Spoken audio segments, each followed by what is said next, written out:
ډېره زیاته مننه کوم د رڼا ملګرو. زه خو پېژندګلې نوم نه یم، دغه افسر چې دی هغه د پښتونخوا ځلنده ستوری دی، راشد خان راشد دی.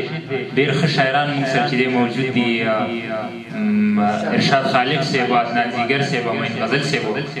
او بیا هم ستاسو چې دی ډېره زیاته مننه کوم چې ماله مې څه موخه راکړه. زه پخپله خو شاعر نه یم، خو شاعرانو سره چې دی ډېره زیاته مینه ساتم. یو څو ټپې چې دی هغه به ورته وکړم او بیا به چې دی ستاسو اجازت وي نو بیا به یو غزل چې دی هغه ووایم. ټپې دي چې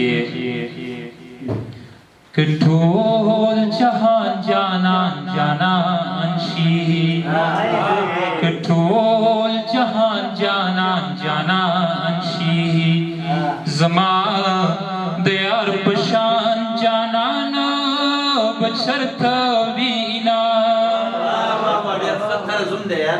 ځان خو مهر ته مې په زړه،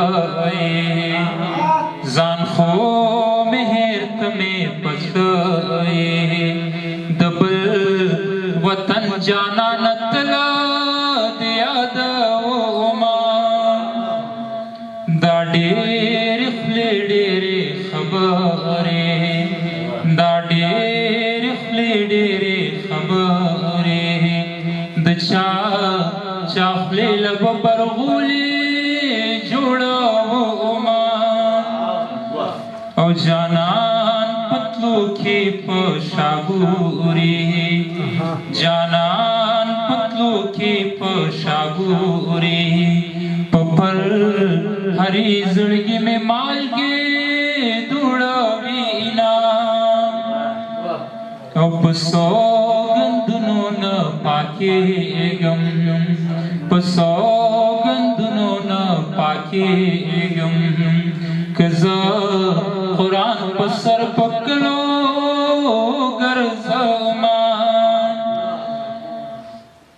د خاپرو د باغ مال یارا آشنا راځي، د خاپرو د باغ مال یارا ګلونه راوړه د ګلزارا، ګلونه راوړه د ګلزارا، زما آشنا راځي د خاپرو د باغ مال یارا.